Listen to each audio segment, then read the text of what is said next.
Bonjour à tous. Donc voici une première vidéo qui vise pas seulement à corriger cette première activité sur reconnaître et utiliser la proportionnalité, mais surtout c'est le début du cours qui va arriver sur la définition de la proportionnalité qui va être utile afin de résoudre certains problèmes justement lorsqu'ils relèveront de la proportionnalité. Donc lorsqu'on les reconnaîtra, plein de choses pourront être utilisées pour résoudre ces problèmes. Donc vous avez une série de 5 questions à laquelle il fallait répondre et j'espère que vous n'avez pas fait que cocher des réponses, l'idée étant de bien comprendre comment on coche la bonne réponse. La première question, on vous dit voilà, vous êtes à l'entrée d'un supermarché et il est écrit sur une affiche, donc là vous voyez cette affiche, un pomelo pour 1,50 €, 3 pomelos pour 4 €.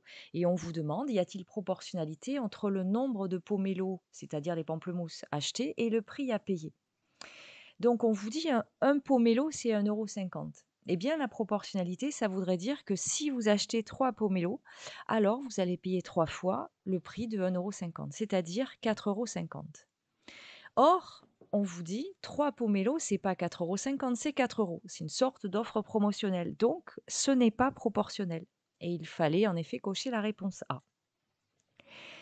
Dans la deuxième question, on vous dit voilà, vous avez un tableau, donc vous reconnaissez tous une feuille de tableur d'ailleurs, où la problématique est la suivante.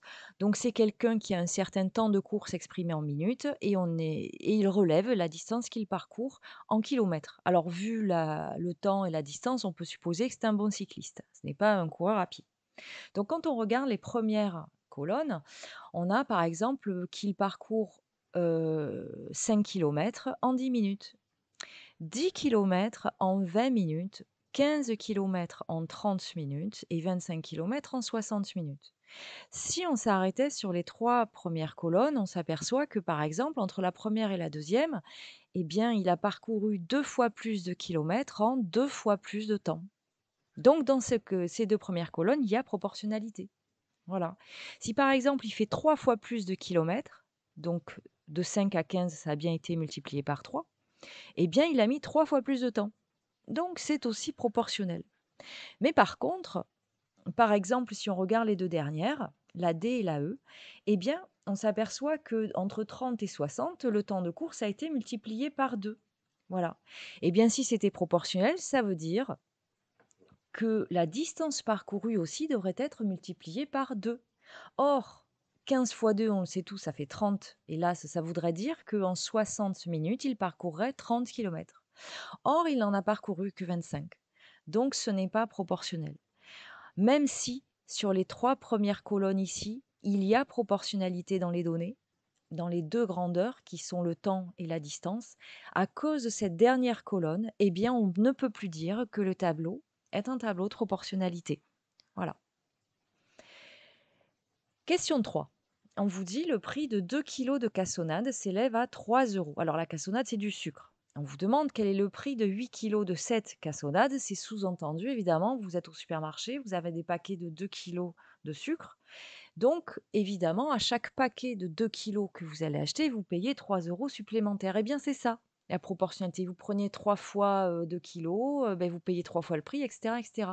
Donc, c'est avec cette donnée que vous allez pouvoir répondre à la question. Parce que, en effet, dans ce cas de figure, c'est une situation de proportionnalité.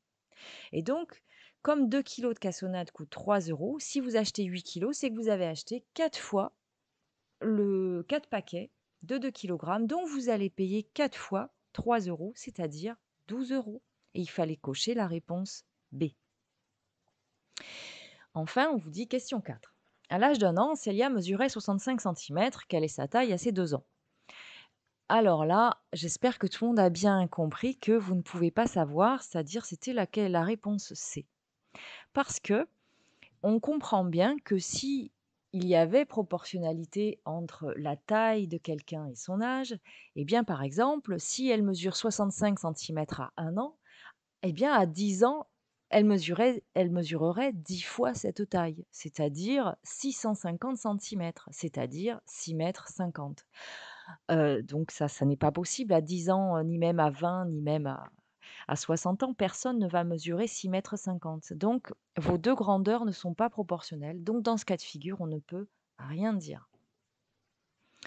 Ensuite, on vous dit, question 5, un lot rassemblant les 15 premiers tomes du célèbre manga Dragon Ball est vendu 105 euros. Chaque tome de cette série est au même prix. Et c'est bien grâce à cette donnée que l'on est dans une situation de proportionnalité. Sinon, on ne pourrait rien dire. Vous comprenez bien que des livres différents, il y en a à 20 euros, d'autres à 5, d'autres à 7, on ne pourrait rien dire. Mais là, comme on vous dit qu'ils sont tous au même prix, eh bien, on est dans une situation de proportionnalité. Du coup, première question, on vous demande quel serait le prix d'un lot de 9 volumes de ce manga. Ben déjà, pour répondre à cette question, on va déjà trouver, ça s'appelle le passage à l'unité, le prix de un tome. Si 15 tomes coûtent 105 euros, eh bien un seul tome, il faut diviser 105 par 15 et vous trouvez 7 euros. Maintenant, si vous voulez pas le prix d'un seul volume mais de 9, vous multipliez ce prix par 9 et vous trouvez 63 euros. Deuxième question, on vous dit combien de tomes de ce manga peut-on acheter avec 161 euros? Eh bien, vous venez de voir qu'un manga, c'est 7 euros. Donc, vous voulez savoir, dans 161 euros, en fait, combien de fois vous allez pouvoir faire 7 euros. Et donc, on cherche le nombre de paquets de 7 euros dans 161 euros. Il s'agit de la division. La division, quand vous la posez, vous trouvez que 161 divisé par 7, c'est 23. Ce qui veut dire qu'avec 161 euros, on peut acheter 23 tomes de Dragon Ball. J'espère que vous avez tous compris. À très bientôt.